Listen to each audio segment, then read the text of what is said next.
বিসমিল্লাহির রহমানির রহিম। আমি সমন্বয়কদের উদ্দেশ্যে বলছি,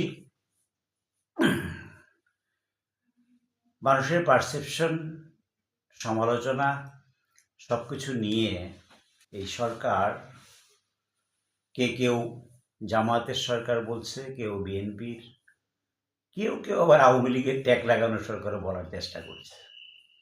আসলে এই সরকারটি সমন্বয়কদেরই সরকার, সমন্বয়করা এটা মেনে নেই। আর আমি সরকারের প্রতি অনুরোধ জানাচ্ছি, জুলাই অভ্যুত্থান বা জুলাই প্রোক্লেমেশন একটা বেদনাদায়ক ঘটনা আমাদের জীবনে। তো দেশের মানুষের প্রতি সম্মান দেখিয়ে এই সরকারের প্রতি আমার অনুরোধ, আপনারা 15ই জানুয়ারির মধ্যে এই ঘোষণাটা অবশ্যই দিবেন। এই নিয়ে টালবাহানা, মাহফুজ আলম যে কথা বলেছে যে দিতে আরো দেরি হতে পারে, এই নিয়ে টালবাহানা মোটেও উচিত হবে না। এই সরকার এমনিতেই অনেক কিছুতে ব্যর্থ। ডক্টর ইউনূস সরকার উপদেষ্টা কাকে নেবেন এই সিদ্ধান্তে উনি নিজেও সিদ্ধান্তহীনতায় ভোগেন। কোন মন্ত্রণালয় কাকে দিবেন এই সিদ্ধান্তহীনতায় উনি ভোগেন। এই সিদ্ধান্তগুলোর জন্য উনি প্রয়োজনে কিছু তার পার্সোনাল সিনিয়র কিছু সিটিজেনকে তার পার্সোনাল উপদেষ্টা হিসেবে নিয়োগ দিতে পারেন, যে কাকে দিয়ে কোন মন্ত্রণালয় চালানো যাবে। এখন এমন যদি কাউকে দেওয়া হয়, অনেকে সমালোচনা করতেছে আসিফের ব্যাপারে, যে তাকে ক্রীড়া মন্ত্রণালয় দেওয়া হয়েছিল, ঠিক আছে। এখন জনপ্রশাসনের মতো একটা বড় মন্ত্রণালয় এই বাচ্চা ছেলেটা চালাতে পারবে এটা মানুষ বিশ্বাস করে না। হয়তো তার ইজ ক্যাপাবল, সে পারবে হয়তো, কিন্তু মানুষ বিশ্বাস করে না। তো এমন কোনো কাজ ইউনূস সরকার করবেন না যেটা মানুষের পারসেপশনে সন্দেহের সৃষ্টি করে। এখন আমার কথা হচ্ছে যে আপনারা সংস্কার করবেন, আপনারা চলে গেলে, দলীয় সরকার আসলে সংস্কার সেরকম হবে না, এটা যেমন সত্যি, তেমন আপনাদের দ্বারা কতটুকু সংস্কার হবে এটা নিয়েও মানুষের মনে অনেক সন্দেহের অবকাশ রয়েছে। এটা আপনাদের কি সরকার, সমন্বয়ক সবার কর্মকাণ্ড এতই বেশি অগোছালো। যদি সরকার সমন্বয়কদের হয়, সরকার সমন্বয়কদের সঙ্গে মিশে কাজ করত, সবাই সততার সহিত কাজ করত, মানুষ বিশ্বাস করত, মানুষ এই সরকারকে আরো সময় দিত সুন্দরভাবে সংস্কার করার। এখন যেহেতু সমন্বয়করাই সরকারের বিরুদ্ধে আন্দোলন করে, আবার সরকারও মাঝে মধ্যে সমন্বয়কদের বিরুদ্ধে কথা বলে, বিপরীতে কথা বলে, তাইলে কিছুটা এলোমেলো পেঁচানো হয়ে গেল। এই পেঁচানো জিনিসটা সাধারণ মানুষ ভালোভাবে নিচ্ছে না। আর সংস্কার, নির্বাচন দুটো কিন্তু প্যারালাল জিনিস, একটা আরেকটার কি বিপরীতে দাঁড় করানো ঠিক হবে না। তো এই সরকারের উচিত হবে প্রত্যেকটা জিনিসকে সত্য, ন্যায় পরায়ণতার সহিত হ্যান্ডলিং করা, প্রত্যেকটা জিনিসকে সততার সহিত দেখা, তাহলে এই সরকারকে মানুষ মনে রাখবে।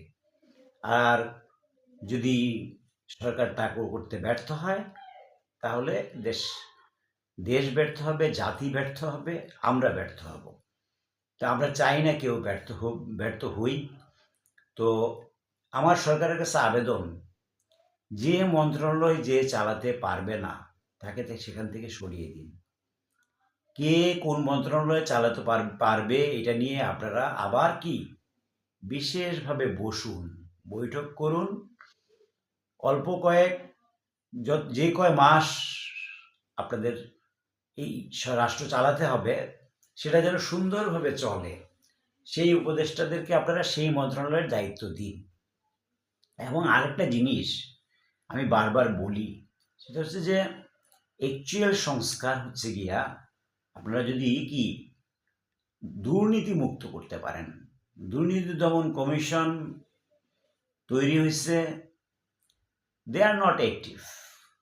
বলা যায় মানে তারা কি কাজ করছে না করছে না, না ভবিষ্যতে করবে, এই ধরনের একটা কি পজিশন নিয়ে তারা আছে। এখন সংস্কার কমিশনগুলো একই অবস্থা, সরকারেরও একই অবস্থা। কে কি করবে তার ডিসিশন সে নিজে নিতে পারতেছে না। সো এই জন্যেই এই যে আগামী বাজেটের আগে জানুয়ারিতে আপনারা ভ্যাটটা কি মানুষের উপর চাপিয়ে দিলেন। এই যে 100 পণ্যের উপরে ভ্যাটটা জানুয়ারির আগে, জানুয়ারিতে জুন জুলাই বাজেট আসবে তার আগে চাপিয়ে দিলেন। এটা মানুষের জন্য কি বোঝা হয়ে দাঁড়িয়েছে। আপনারা যদি সম্ভব হয় এটা কি বাজেটের সঙ্গে অ্যালোকেশন করেন এবং কোন কোন প্রোডাক্ট মানুষের নিত্য প্রয়োজনীয় সেগুলোকে এই ভ্যাট থেকে বাদ দিন।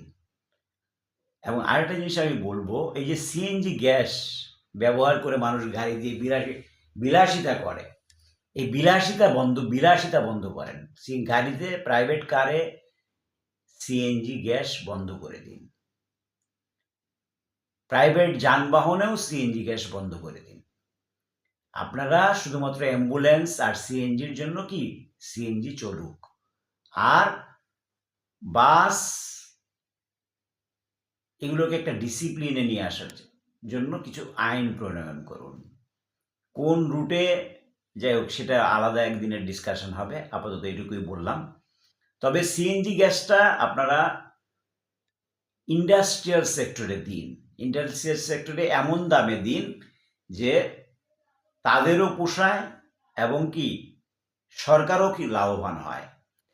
আর আমি আরেকটা জিনিস বলছিলাম গত ভিডিওতে, যে ইন্ডিয়াতে শুধু হাসিনা না,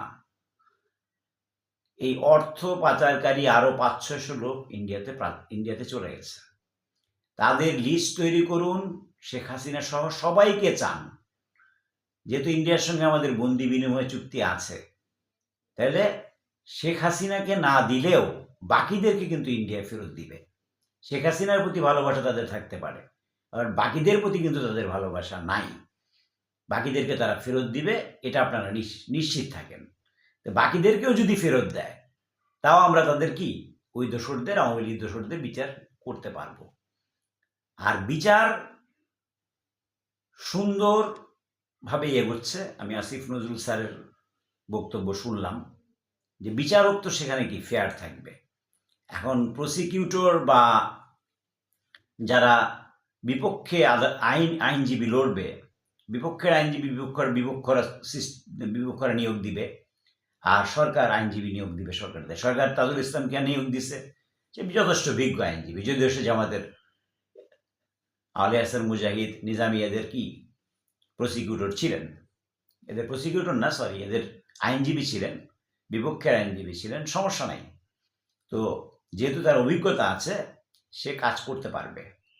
এখন কথা হচ্ছে যে সরকারের কিছু কিছু কাজ মানুষকে অনেক বিরক্তির মধ্যে ফেলে দিচ্ছে।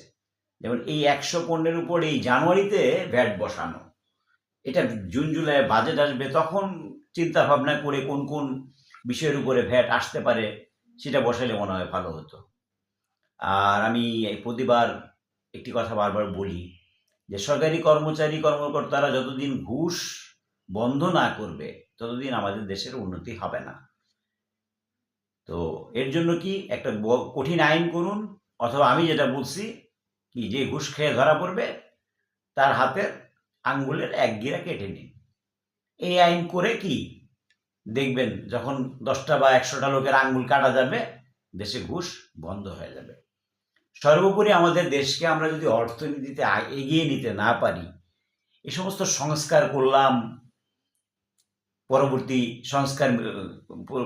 সংসদ মেজরিটি পেয়ে সংস্কার ভেঙে দিল, সেটা আমাদের তেমন কোনো লাভ হবে না।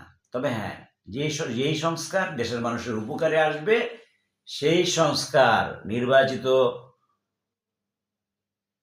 নির্বাচিত প্রতিনিধিরাও সেই সংস্কার ভাঙতে পারবে না, সেই আইন ভাঙতে পারবে না। তখন মানুষ মাঠে নেমে যাবে, মানুষ তাদের বিরুদ্ধে আন্দোলন করবে। এই যে ঘুষ যদি বন্ধ করতে পারেন, আপনারা যেই বাহবা পাবেন, আপনারা অন্য সংস্কার দিয়ে সেই বাহবা পাবেন না। খোদা হাফেজ।